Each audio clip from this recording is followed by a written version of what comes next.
like to introduce today Savya the monk. His full name is Savya Sachidas. He's a traveling monk. He's been practicing Bhakti Yoga for about 20 years now. Originally coming from South Africa, where he's also currently located in Johannesburg, but very much traveling all around the world.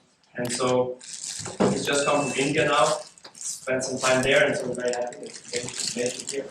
Good afternoon. I'm very happy to be with all of you today.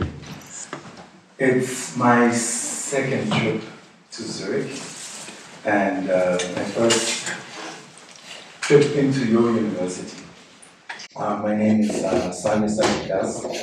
I'm from Johannesburg, South Africa. And I've been part of this Bhakti tradition for some time. My interest is in people.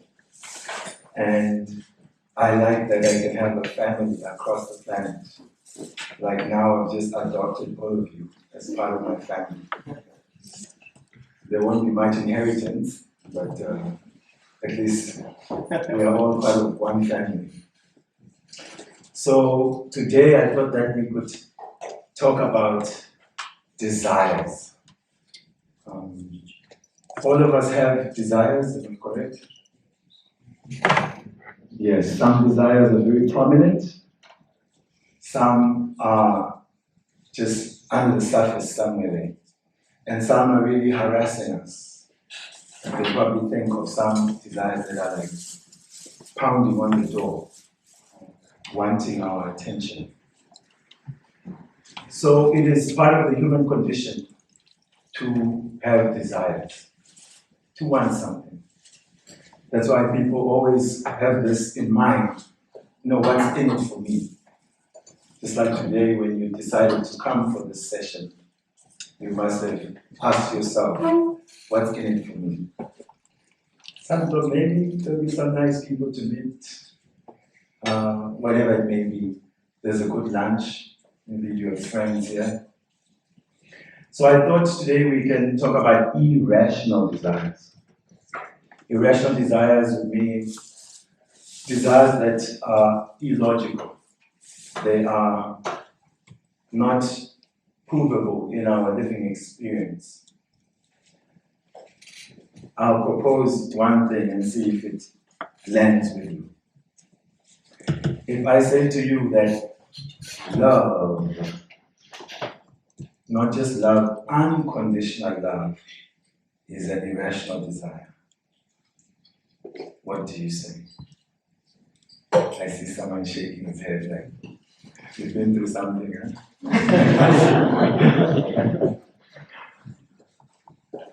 Some people, they want to kind of go with this, but no. Unconditional love, let's see, show of hands. Who is interested in unconditional love? Be honest on that. Like, yes, no, yes, okay. Who is opposed to unconditional love? Like, I don't want that stuff, don't bring it close to me. Yes, 1, 2, opposed. So, just for interest's sake, because the democracy is, tilting on the other side. So, if you don't mind, if you have just one reason, you could share why you are not interested. I mean, that certainly depends a lot on what you understand by unconditional love. But if you mean between two people, for example, it's hard thing to wrap my head around to one person sharing, like with whom I'm sharing like a together life. Okay, it seems to you it's not possible to have unconditional love between two people. Maybe that is possible. I just cannot imagine it myself. So you're not opposed to it, it's just you cannot imagine it. Like not a person with them. Maybe it's Thank you for that. I would like to, by show of hands, what we saw is that generally most of us want unconditional love. In fact, many people fantasize about it. I'm walking down the stairs into the parking lot, and I turn the corner, and there she comes, there he comes. I drop my pen at the right time, and our eyes lock, and it's a match made in Zurich. And we're together, you know, and everything just matches. We finish each other's sentences.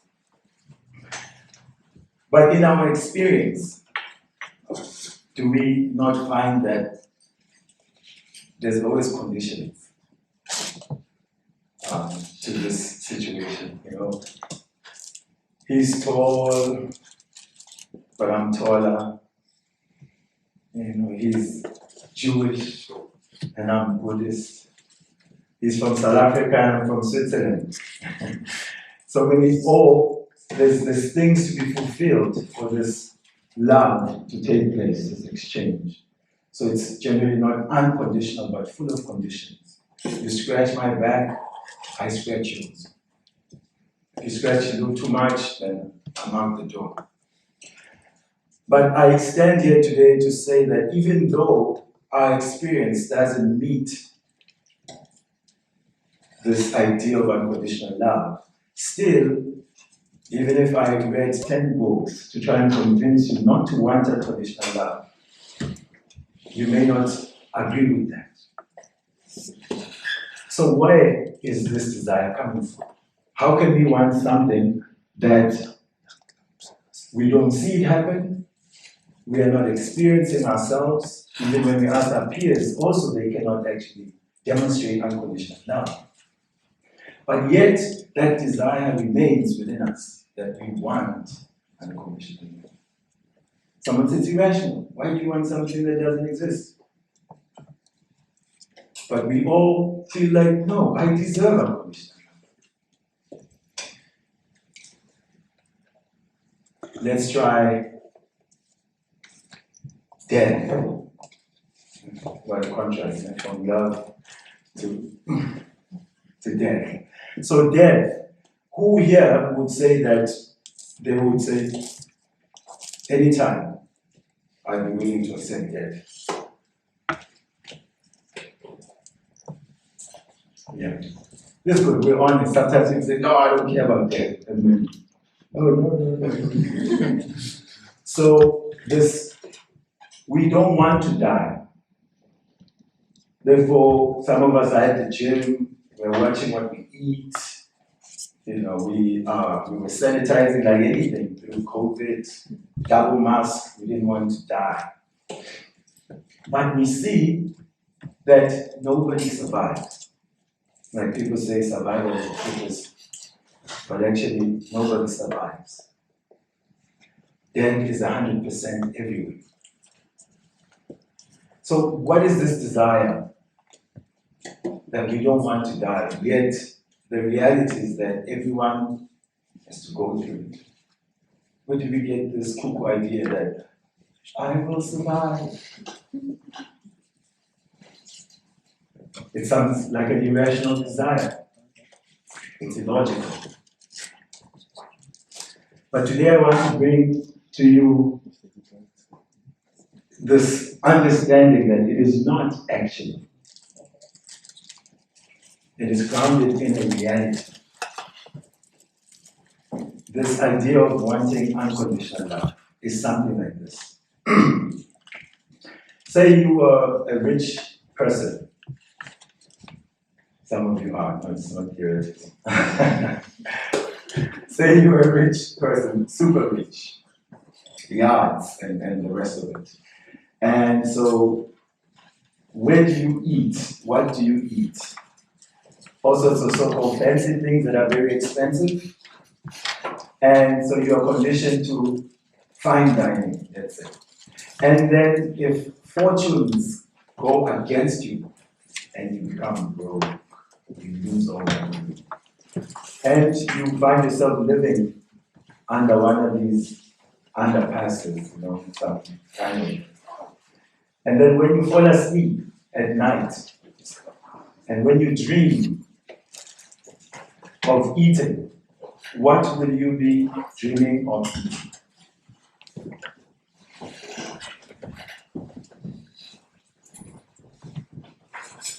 Rich person lost their money, yes? Fine dining. Fine dining. But if the guy next to you wakes you up, you realize all you have is this broken pieces of bread, dry. So that individual, in their conditioning and understanding of what eating is that fine dining. But they've lost the fortune to afford that. Now they are living on the streets. Yet, when they think of eating, they revert back to that understanding.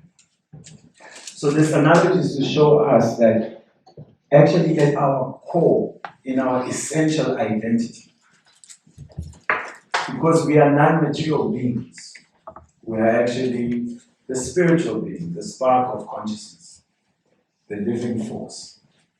So that spiritual being, you and I, who are looking through these eyes, who are thinking through the mind, who are loving through the heart, we have experienced unconditional love.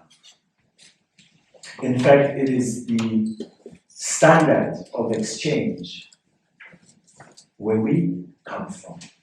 The spiritual dimension is governed by unconditional reciprocal love. But now we find ourselves in this conditioned world. And we are now dressed in this vehicle. Swiss, German, African, male, female. And the consciousness has been embedded in this world where they are conditioned. Yet, we still maintain a memory of what we are, where we come from. Therefore, we still want the things of our original, we would say, home place. So that is why we cannot be convinced to give up on the idea of condition. Because we know it, and therefore we look for it. We've heard of this looking for water in a desert. So the experience of water that quenches your thirst is there. But when you want water, you don't go to the Sahara Desert looking for it. It's like some animals, they chase the mirage in the desert. And they think it's some water just at a distance. But the water is always moving away. So it is also our experience that just when we think we're getting unconditional love, then the conditions of this world appear and they block that. Therefore, we get frustrated. Why is it I never get that which I want? So, as a monk, we are learning and sharing this basic understanding that we have two major components of who we are. There's the conscious, non-material self, I, who is witnessing the material, subtle, my mind, my intellect, my emotions, and my physical body. So there's the material aspect, and then there's the spiritual aspect. But who we actually are the spiritual being. Someone may say, how do you say that? How do you say, this is me, I am looking in the mirror, mirror on the wall, who is the fairest of them all? But at the funeral, show of hands, who has been to a funeral? Okay, so that is a real thing. At the funeral, what's the theme? What are people doing? Generally, they cry. And they speak of, if my father is gone, someone will be crying, my mother is gone. But at the funeral, there's a coffin, and in the coffin, somebody is there. Actually, the number is very precise. Somebody is there. But people are saying, oh, my father is gone. And the child says, what do you mean that daddy is gone? There is daddy in the coffin. So what do we mean father is gone?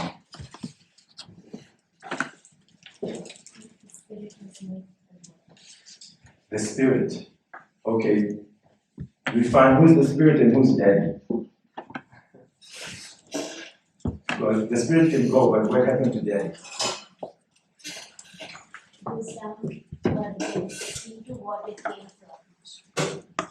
So we would say that what we call the spirit means the father is gone. Because a week ago, when dad was sleeping, no one was crying. Because they knew that he was in there. Now, everyone's crying. It's the same body that they saw last week, 2 years ago.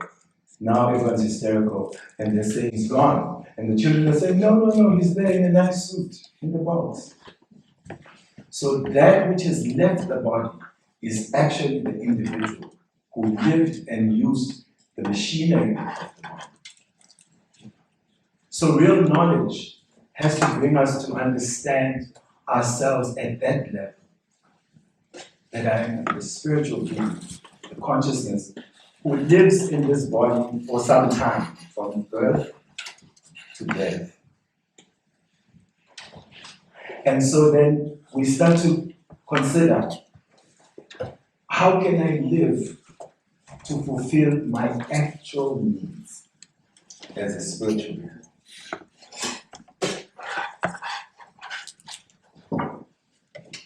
It's a serious topic.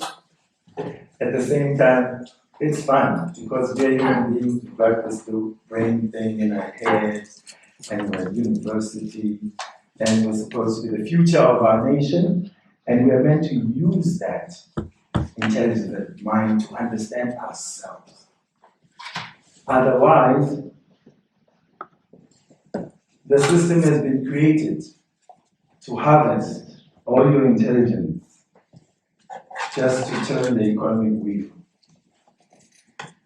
just to put you in debt to owe that condo and that car, just to put you into the system where you are powering the idea that in this dimension, all our desires for happiness and satisfaction will be fulfilled. When if we check with everyone, from the richest to the poorest, we find that everyone, something's missing. Something's missing. So, we mentioned about death, that no one wants it, but it's going on. That's also because the soul, the spiritual being, consciousness, as we know in physics, energy, is not created and cannot be destroyed. So the energy of life is an eternal energy. It is ongoing. It's almost like electricity. Electricity will power the fridge, the TV, computer, the projector. But if there's no power, then these machines don't work. But the electricity still exists. Similarly, this body, whether it's animal or it's human, is powered by the spark of consciousness. And so that spark is not a material product. And so we try to encourage through knowledge, spiritual knowledge, that the human being has the opportunity to understand this about themselves, their actual nature as spiritual beings.